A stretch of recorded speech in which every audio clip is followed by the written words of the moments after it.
Energy is the most economically efficient way to reduce energy use.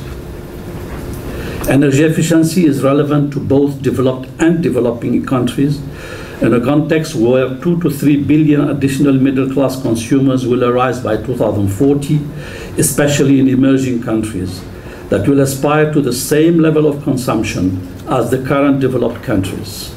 Investments in energy productivity can create new jobs, foster economic growth, and reduce energy bills for families and make business operations more profitable. There is a growing evidence that systemic innovation offers an historic opportunity to put decoupling into practice.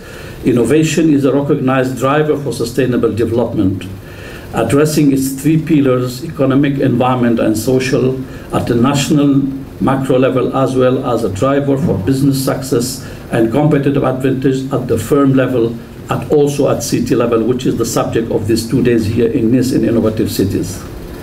Such innovation, namely called also eco-innovation, allows for new ways of addressing current and future environmental problems and decreasing energy and resource consumption, while promoting sustainable economic development, complying with more strict regulations, responding to the emerging need to a more sustainable consumer class. Nous sommes en train là aussi de re-questionner des évidences.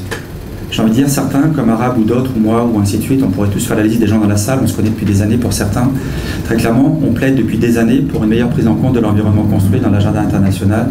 Et je me souviens, à Copenhague, avec toujours d'ailleurs l'équipe d'Arabe, on avait fait un side event qui s'appelait le building, le bâtiment compte dans le climat.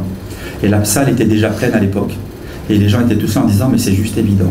Et évidemment, quand on voit la contribution du bâtiment et d'une manière générale de l'environnement construit en termes d'émissions de gaz à effet de serre, mais aussi de flux de ressources, on est juste confronté à des évidences.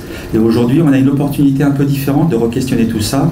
C'est de peut-être aussi, parce qu'on va avoir le bénéfice de ce qu'on appelle les contributions prévues déterminées au niveau national, qui sont des contributions que les 195 États partis vont mettre sur la table pour l'agenda de Paris, et bien on a la chance aussi d'aller sur ces secteurs. Parce qu'évidemment, c'est difficile d'avoir qu'une politique d'atténuation, parce que quand on est au sud, on est aussi dans les pays en développement, on a une priorité qui s'appelle le développement, et l'environnement construit est souvent une souffrance, un synonyme de verrou, d'une difficulté, de quelque chose que l'on subit, malgré là aussi l'envie de tous les acteurs d'agir. Et quelque part, dans les CPDN en cours, eh ben, beaucoup de gens commencent à comprendre que l'environnement construit doit faire partie des stratégies, pas simplement d'atténuation, mais des stratégies d'adaptation.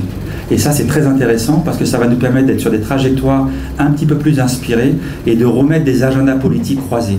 On ne va plus être en train de parler de secteurs qui s'affrontent, de gouvernements sous-nationaux, nationaux, de différentes institutions ou autres. On va commencer à reprendre le bâtiment comme un élément dynamique d'une politique climat, d'une politique d'atténuation, d'une politique d'adaptation et tout bêtement d'une politique de transition. Et ça, c'est assez formidable. On a déjà le CPDN, en anglais c'est INDC du Maroc, qui fait très clairement un zoom sur le bâtiment. On a aussi le CPDN du Mexique, qui très clairement là aussi fait un zoom puisqu'ils sont adossés à du NAMA. Nous-mêmes, on travaille avec le Sénégal, le Togo et le Niger. Et on sait aussi que le secteur du bâtiment va être, quand je dis bâtiment, vous avez compris, environnement construit, va faire partie des verrous identifiés.